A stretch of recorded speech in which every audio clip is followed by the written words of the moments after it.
Now, Phil, where are you? I am in Fall River, Massachusetts. Oh, my God, Fall River. I know Fall River. I'm from Brookline, so not too far a drive away.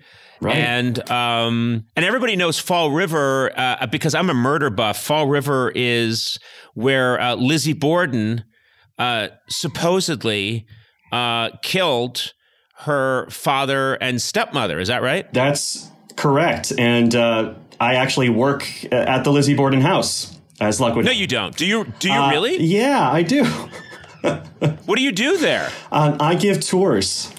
So. Oh, you give for a second. I thought it'd be really funny if you said, "I murder," or you were a Lizzie Borden reenactor. Dress up as her. Yeah, you put on a dress, and your job is to kill at least 2 people a day. Right. Wow, I gotta say, this is really exciting because I'm a murder buff, and I grew up hearing about the Lizzie Borden murders and sort of thinking about them, and I guess there was some controversy. You know, Lizzie Borden never admitted to it. Are you convinced that she did it? My answer changes every single day, so I always feel like it's a cop-out when people ask me that question. I think most of the time I say, yeah, Lizzie Borden did it, but the more time I spend in that house, well, maybe the crazier I start to feel, but I second guess everything. Yeah. Yeah. Well, you know, it's interesting because there was kids used to taunt Lizzie Borden by saying there was this song that they sang. This is like in the 1890s, you know, Lizzie Borden took an axe, gave her father 40 whacks. When she saw what she had done, she gave her mother 41. And I was thinking, whenever I think about that song now, I think, oh, she's just obsessive compulsive.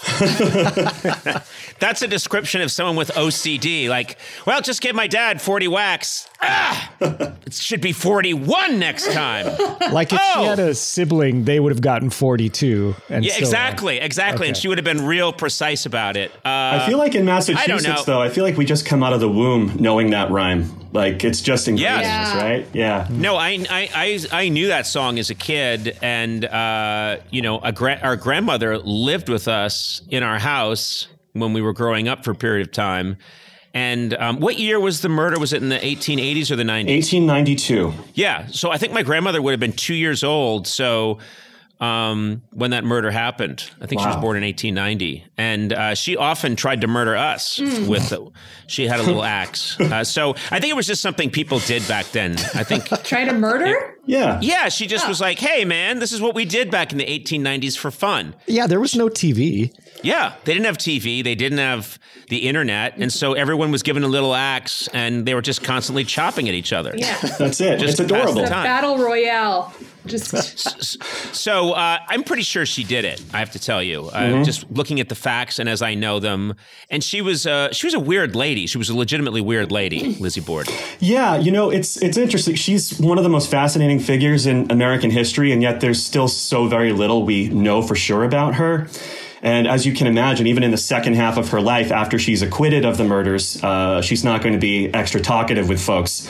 So I think she played her cards very close to the vest for the rest of her life and went to her grave with a lot of secrets. You know, it's I mean, I know all these crazy things about that murder, but one thing I know, correct me if I'm wrong, there was a period of time where they turned that house into, like in the 1980s, you could stay there, right? 80s and 90s. You could stay there overnight. It was a bed and breakfast. Yes, you can still stay there. Yes, it's still a bed and breakfast. You're kidding. Yeah, come on down, Conan. Hey, wait a minute. Guys, is that true? We could stay there? No. Yeah, we should go on a field trip. Is it haunted? I happen to think so. The more time I spend in that house, the more creeped out I get. But you'll talk to other people who spend the night and had the best sleep of their lives. You know, I think it depends what kind of mentality you're bringing into it. Would you be scared?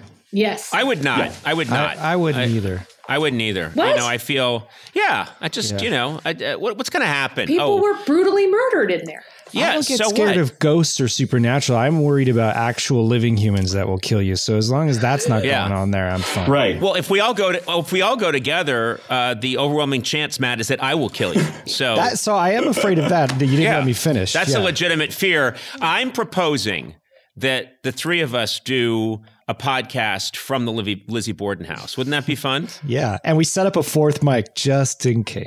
Just in case she drops by, and she shows up, and she's like, "Hey, Lizzie, longtime listener, big fan. I love the way you read ads." And then we're like, "Lizzie, thanks for dropping in. Did you do it?" "Oh, come on, yes, I did it." Statute of limitations, baby. Yeah, I hated my father, and man, my stepmother was a pain in the ass. Any hoots, gotta run.